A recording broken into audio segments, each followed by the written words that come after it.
Jin-woo is a pathetic loser who is the weakest hunter alive. However, he survives a near-death experience and gets cheat codes that allow him to level up his powers and become the ultimate emo lord. A group of low-ranking hunters faced monster ants on Jeju Island, but despite their best efforts, the ants were cutting through them like butter. However, before they were completely decimated, 3 S-ranked hunters, Byung-gu, Yoon-ho, and Un-seol, arrived at the scene and took down the ants, thus saving the weaklings.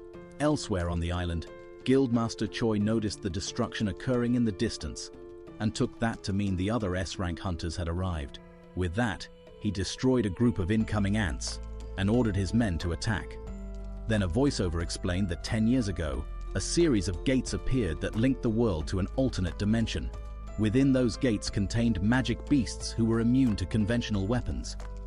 However, a group of people called hunters awakened the abilities necessary to fight the beasts. These hunters were ranked in descending order as S, A, B, C, D, or E, based on their magical powers. Furthermore, once a person's power is awakened, no amount of individual effort can result in greater strength. 3 years after the assault on Jeju Island, a group of hunters were preparing to raid a gate.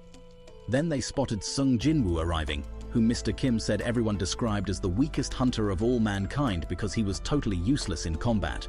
So whenever he was called in for a raid, people believed it would be an easygoing one. Although Mr. Kim didn't want Jin-woo to overhear what he said, Jin-woo had already caught everything. They soon headed into the gate, with Song Cheol acting as the leader. At the Hunters Association HQ, Chairman Go and his assistant discussed the management of resources obtained from dungeons. Meanwhile, back in the dungeon, Jin-woo was struggling to defeat a single goblin, and then got stabbed by one. As he lay on the floor, getting healed by Joo-hee, he watched the others easily destroy several magic beasts. Elsewhere, Chairman Go told his assistant that the government wanted to start using the resources obtained from dungeons to create a more efficient form of clean energy. The hunters successfully beat the dungeon boss, while Jin-woo did nothing but get stabbed and bleed.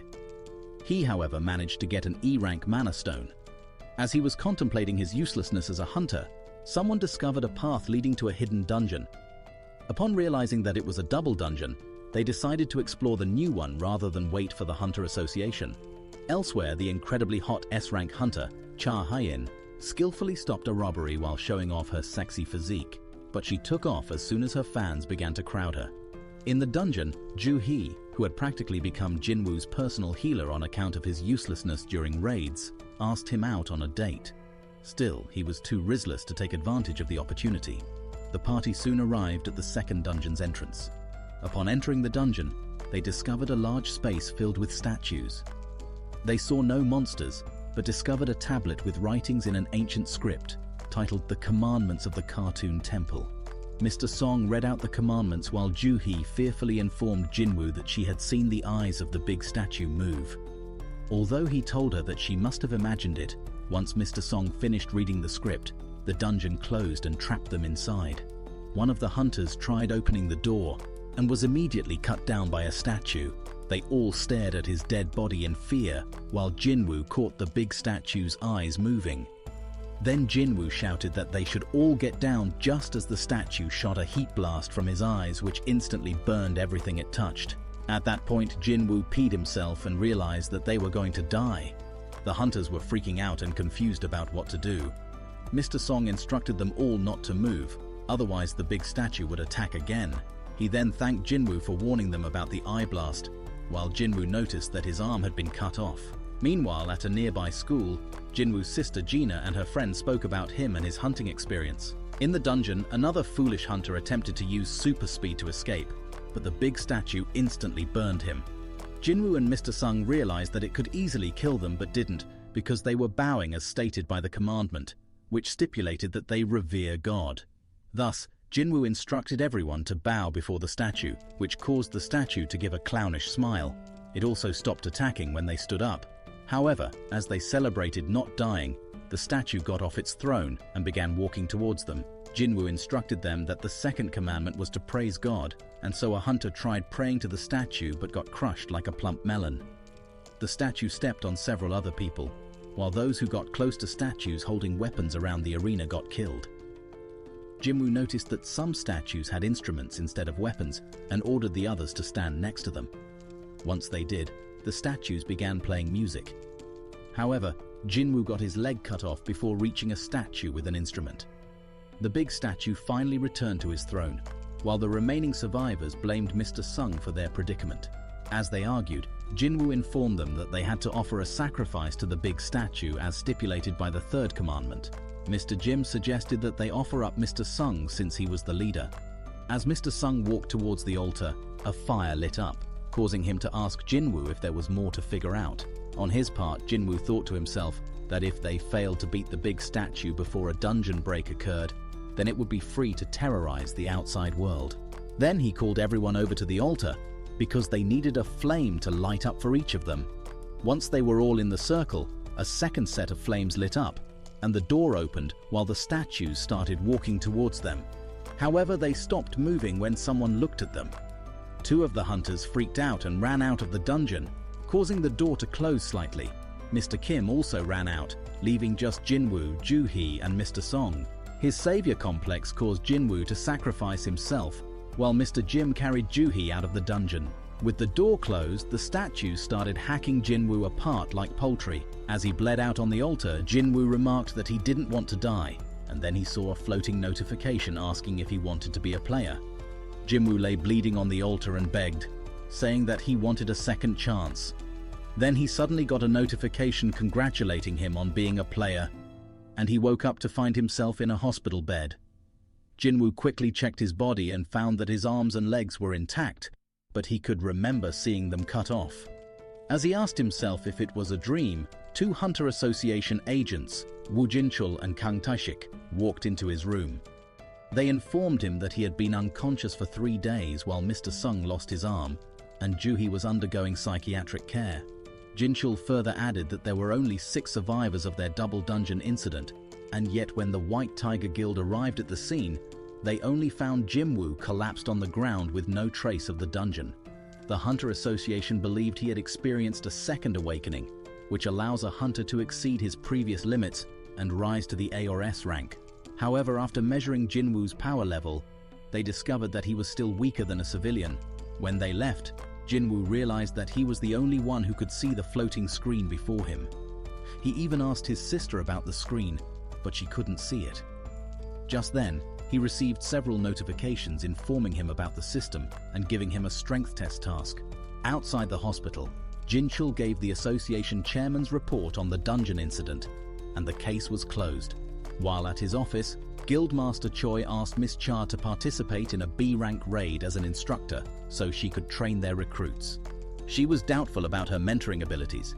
He informed her this was part of efforts to improve the guild's collective fighting ability.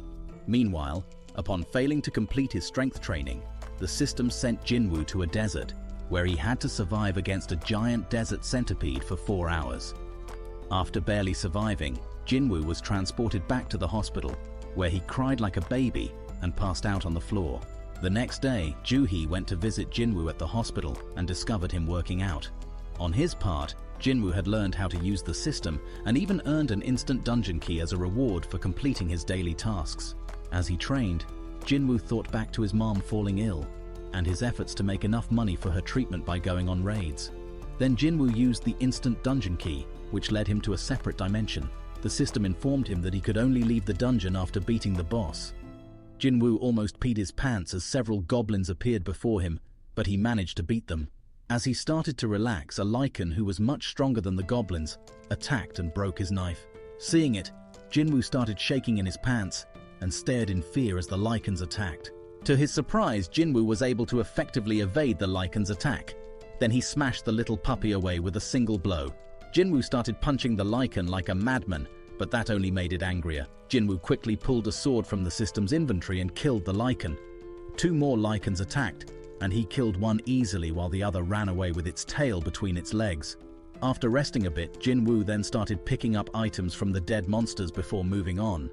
He soon encountered a horde of lichens, and because he was a psychopath, he said that he wouldn't kill them quickly. Then he began slicing through them, and after killing them all, the system gave him a reward titled the Wolf Assassin. After the fight, He examined his rewards and also noticed that his sword had gotten seriously damaged.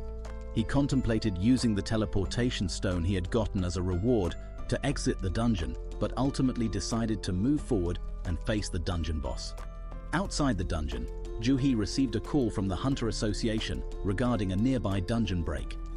They informed her that there was a shortage of healers, and she agreed after remembering how Jin-woo continued to train at the hospital.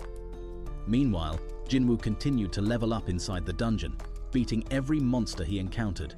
Jin-woo noticed that he had gotten as strong as the 𝐒𝐿𝐏𝐿, but was still far weaker than the boss. Nevertheless, he entered the boss's chamber and his sword was broken with one attack. A blue venom casaca appeared before him, and Jin-woo remarked that his sword wouldn't penetrate its protective armor. As the snake threw Jin-woo around like a rag doll, he realized that he was still pathetic and useless. They recalled how everyone made fun of him as the weakest hunter of all mankind, while the snake continued to beat his ass. Then he vowed to get stronger, and jumped on the snake's neck, and began crushing its windpipe till it died. As he sat on the dead snake's corpse, the system rewarded him with a dagger named Kasaka's Venom Fang, and then the dungeon vanished. Once he left the subway station, he was met by a soldier who informed him about the dungeon break. After noticing that he was a hunter, the soldier led him to the scene where Jin-woo saw several hunters struggling against a boss monster. He noticed that the hunters were E ranks and B ranks, including Joo-hee, who was still traumatized. Jin-woo threw his broken sword at the monster, thereby breaking its defenses and allowing the hunters to finally take him down. One of the hunters noticed the broken sword on the floor and thought to himself that a powerful hunter must have thrown it. Jin-woo walked away with Joo-hee staring and wondering if it had been him she saw. At the hospital, nurses were thirsting over Jin-woo's hot body while he worked out. Then one of the nurses walked into his room while he changed and drooled over his shirtless body. She stood like a dummy until he asked what she needed. The nurse then informed him that he would be discharged that day. He thanked her and started to leave, but the nurse quickly asked for his number. However, Jin-woo cluelessly assumed she just wanted to send him test results. After that, during an interview, S-rank hunter Beck discussed life as a hunter. Meanwhile, Jin-woo's sister noticed that he had bulked up considerably and asked if he'd been working out. He just smirked at her statement and handed her an umbrella. After she left, he got a call from his landlord regarding their rent and immediately started looking for a party, looking for an extra hunter. Later, Jin-woo met with an independent party that needed an 8th person to allow them to enter a C-rank gate. They offered him $2 million for participating, but said that they wouldn't share the spoils with him. Jin-woo agreed to their terms and signed the contract, which freed them from liability for anything that happened inside the dungeon. Soon after, they were joined by Yoo Jin-ho, a D rank, who was also there to fill the quota. They all headed into the gate and found a dark cave with no magic beasts. Jin-ho, a complete novice, kept pestering Jin-woo with questions about the gate. However, Jin-woo shut him up because he could hear magic beats approaching. He figured out that the insect-type beasts were coming from above and quickly warned the others. As the beasts attacked, Hwang, the party leader, used his taunt skills to draw them towards him, while the others killed them off. Jin-woo watched in the background and commended the party members' fighting ability. However, he noted to himself that something felt off. A party member noticed that several of the dead ants had missing body parts and informed Hwang, who realized there was something more dangerous in the dungeon. As the party members discussed amongst themselves, Jin-woo told Jin-ho that they should be careful. Meanwhile, at the Tiger Guild, Beck blew through a giant block of stone with one hit, which shocked everyone. However, he remarked that it didn't even feel like a warm-up. Back at the dungeon, Jin-woo, Jin-ho, and the party members searched for the boss, but something kept bugging Jin-woo about the arrangement. He noted to himself that the party was battle-tested but had no healer and needed extra members to fill its quota. They finally reached a section of the dungeon that was filled with spider webs and then broke into a chamber filled with mana crystals that were 1 billion. As his teammates salivated over the mana crystals, Hwang soliloquized to himself that he wouldn't always show deference to his little brother, and he would use the mana crystals to create a strike team. Just then, Jin-ho presented him with Jin-woo's contract and said that it only excluded Jin-woo from battle drops and not mana crystals because they were excavated. Hwang agreed with him, then pointed at a sleeping spider monster at the top of the cavern. Then they said that they had to haul the mana crystals out before fighting the boss, so he and his team would head out to get the hauling equipment while Jin-ho and Jin-woo watched over the cave. As they headed out of the cave, They trapped Jin-woo and Jin-ho inside.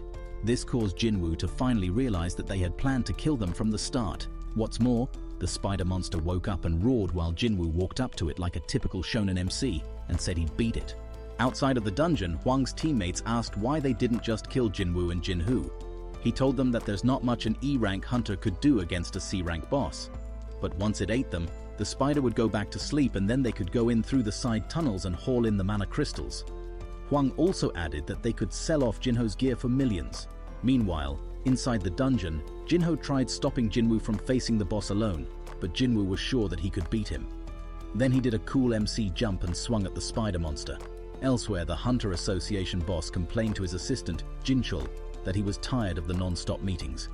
As they drove out of the building, Jin-chul asked for advice, and the boss said that he was ready to give him some.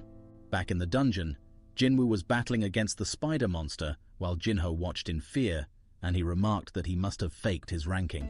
As Jin-woo's fatigue increased, he decided to use his dagger's paralysis ability by stabbing its eye. However, the spider began spitting acid at him. He then used his dash skill to lunge at the spider, but his fatigue hit, and he was swatted away. After using full recovery, Jin-woo was able to land numerous hits on the spider's forehead, thus killing it. Seeing that Jin-woo beat the boss, Jin-ho started calling him the boss and acting like his assistant. At that point, Hwang and his team returned. Elsewhere, after sparring with Jin-chul, his boss said he had gotten much better at defense. At the dungeon, thinking Jin-ho had used his gear to defeat the beast, Hwang offered to spare his life if he killed Jin-woo.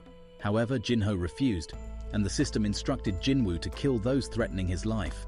One of them smashed Jin-woo into a wall, causing him to go into a spiral about using the system since it wanted to use him. Then he started killing members of Hwang's team with no remorse about killing a human being. Hwang faced Jin-woo and said that he wouldn't go down like the rest. With that, he activated his reinforcement buff, thinking that Jin-woo's dagger wouldn't affect him. However, Jin-woo smashed him into the ground with ease and killed him as he begged for mercy. Once they left the dungeon, the Hunter Association staff was surprised to discover that all the C-rank hunters had died. However, they concluded that Jin-ho's equipment explained their survival and closed the case.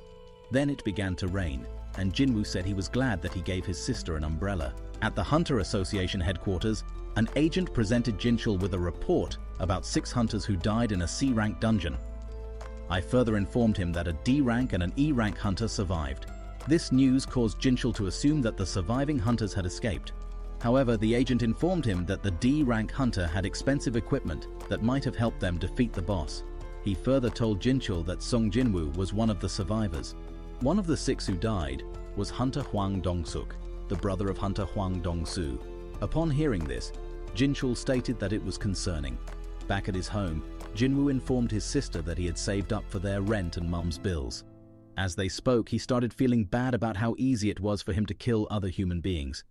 But he decided that it was all for his family. Then he tried getting drunk, but the system kept detoxifying him, and this caused him to start thinking about how complex the system was. Later on, Jin-woo met up with Jin-ho, who thanked him for saving his life. Jin-ho then explained to Jin-woo that he needed his help to be a guildmaster because he sucked as a fighter. He further added that his father planned on opening a guild and having an S-rank hunter serve as the guildmaster, while his brother was the vice guildmaster. Upon hearing this information, Jin-woo advised that they don't poach a hunter from another guild because that would cause problems. Jin-ho explained that since his brother wasn't awakened, he couldn't become a guild master, which is why he wanted to get hunting experience. Jin-ho then offered Jin-woo 30 billion for the 19C rank gate, but he refused. Elsewhere, Hunter Hwang Dong-soo received the news of his brother's death and vowed to get vengeance on Jin-woo and Jin-ho once his schedule cleared up. Later on, Jin-woo obtained a high-difficulty dungeon key for a dungeon that contained the elixir of life. Hoping to get the elixir for his ailing mum, Jin-woo went to explore the dungeon. Inside the dungeon, he was met with a hellish landscape and a monster named Hell's gatekeeper, Cerberus. They soon got into battle, and Cerberus beat the shit out of Jin-woo until he was on the verge of death. He attempted to use the teleportation stone to leave that dungeon, but Cerberus stopped him. As a last result, Jin-woo consumed poison to force the system to heal him, and luckily for him, Cerberus' buff allowed him to stab the stinky dog to death. After beating Cerberus, Jin-woo received a key to the castle door he was guarding and a formula for the elixir of life. However, Jin-woo noted that he would die if he entered the castle at his current level and vowed to return. Jin-woo sat next to his mom at the hospital and contemplated whether the elixir of life could cure her eternal sleep disease. Although he didn't have the ingredients for the elixir, he knew where they were located. He couldn't go into the castle because he was too weak, so he decided to level up by getting stronger. As a result, Jin-woo reached out to Jin-ho again and agreed to join him on the 19 C-rank raids, under the condition that only the two of them would go in. Jin-ho was hesitant because C-rank gates required a minimum of 8 team members to enter, so Jin-woo suggested that they hire people to fill up the quotas and clear the gates themselves. Desperate to impress Daddy, Jingo agreed. Elsewhere, a Yujin construction employee, 𝐒𝐈𝐍𝐊, approached Hunter Cha. Meanwhile, Jin-ho and his dad spoke about how important the resources obtained from dungeons were and their plans for creating a guild and getting a share of the wealth obtained from dungeons. His father's words further motivated Jin-ho to carry out his plans. Meanwhile, Jin-woo waited for Jin-ho to secure some C-rank dungeons so he could begin leveling up, but he decided to forfeit his daily quest so he could have a chance to defeat the centipede and possibly level up. While training at a dojo, Mr. Song received an emergency call from the Hunter Association regarding a gate. His student suggested that he retire, but being a prideful fool, he refused. Likewise, Mr. Kim was notified about the raid and decided to go so he could get money for his daughter's school fees. At the Hunter Guild HQ, Hunter Beck asked Choi why he called him over. Choi notified him that Yujin Construction was trying to create its guild, but Beck said he knew already. So he asked Choi again why he had called him over. Meanwhile, Joo-hee was having a phone call with her mom and got pissed when her mother suggested that she come back home and help run the business. Then she murmured to herself that she wanted to try a little more, and just then she received a notification from the Hunter Association about joining a raid.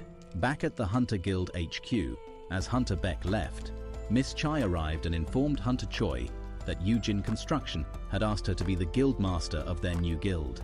Then, she clarified that she had refused the offer. Hunter Beck went to a bar to think over Choi's proposal that they once again attempt to retake Jeju Island. At the dungeon gate, Mr. Song was surprised to meet Jin-woo and expressed joy at seeing him alive. They were soon joined by other survivors of the double gate incident, including Joo-hee, Mr. Kim, and Mr. Kang. They were all ashamed to face Jin-woo while Joo-hee thirsted over him. Just then, they were joined by 3 prisoners and a Hunter Association agent, Kang. As they prepared to head in, Mr. Song apologized to Jin-woo and volunteered to lead the team. Everyone agreed, and they headed into the dungeon. The prisoners and hunters quickly dispatched the first of the monsters with no issues. After the fight, Song and Joo-hee commented on how much stronger Jin-woo had gotten, and although he tried to downplay it, Song soliloquized to himself that Jin-woo's aura had also changed. Just then, Hunter Kang said they should proceed. They came across 3 paths as they moved deeper into the dungeon. So Kang suggested that they split into 3 groups, and Song agreed. Jin-woo was able to use his perception ability to identify the path leading to the boss and asked that he, Sung, and Joo-hee choose it. They then separated, with Kang going down one path with the prisoners, and Mr. Jim and Mr. Kang also pairing up. As they walked, Mr. Jim and Mr. Kang decided to apologize to Jin-woo for leaving him behind. Meanwhile, Kang, who was hired by an aggrieved father to kill the prisoners, revealed his plans for killing them. However, Mr. Jim and Mr. Kang stumbled upon him as he strangled the last prisoner, so Kang decided to kill them as well, to protect his cover. On the 3rd path, Jin-woo hoped that Kang wouldn't recall him from the double dungeon incident.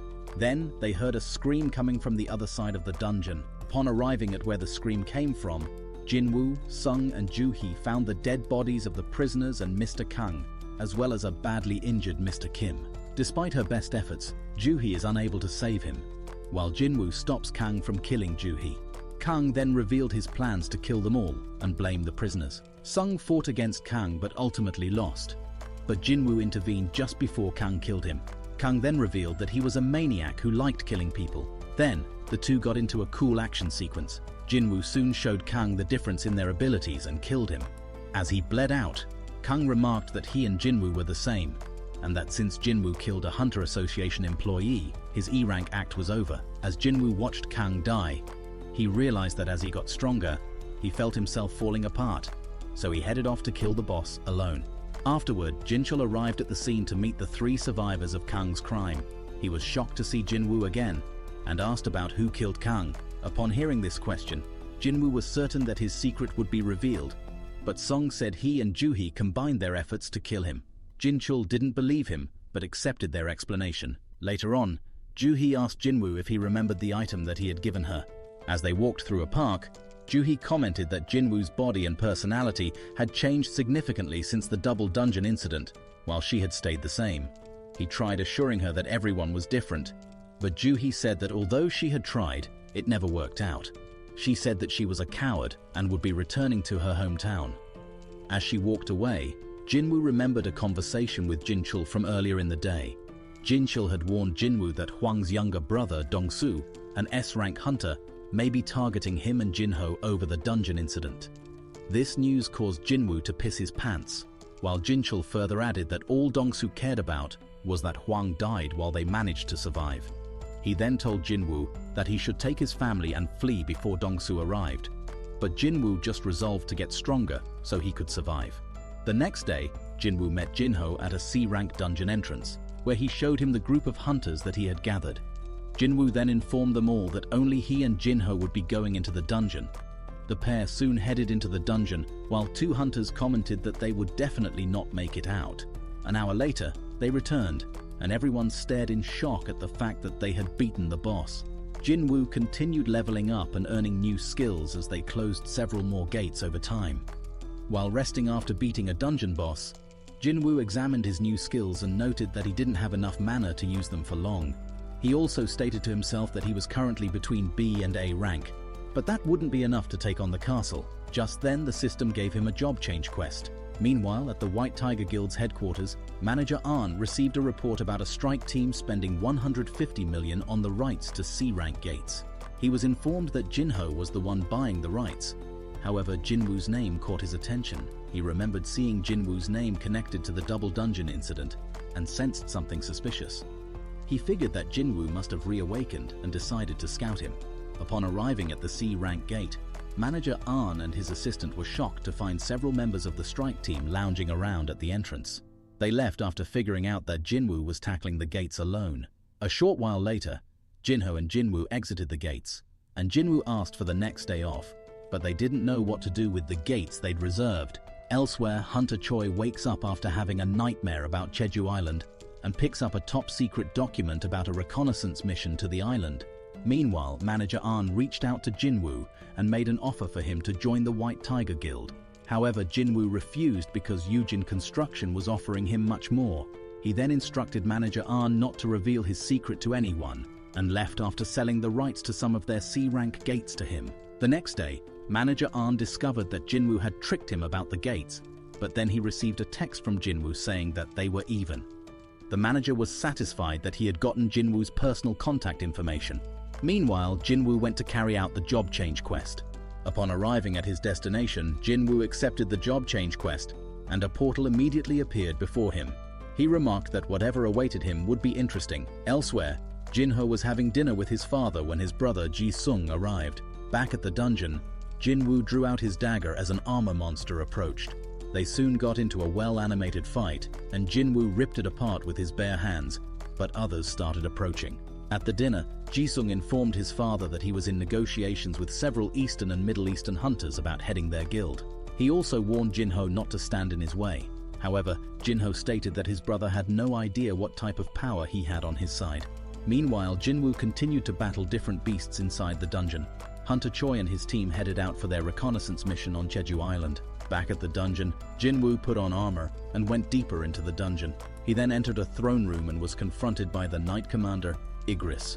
As their fight began, 𝐒𝐒𝐔𝐁𝐒𝐑𝐈𝐏𝐍 effortlessly destroyed everything in his path, while Jin-woo dodged. He struggled to think of a strategy for beating him and decided to opt for hand-to-hand combat. At the Hunter Association headquarters, the boss received a call from Choi informing him that his team was heading out to Jeju Island. In the dungeon, Jin-woo was getting his ass whooped by 𝐒𝐒𝐒𝐑𝐈𝐏𝐿. After beating him, 𝐒𝐒𝐒𝐑𝐈𝐏𝐿 attempted to deliver the finishing blow, but Jin-woo screamed that he hadn't lost yet and stabbed him in the neck.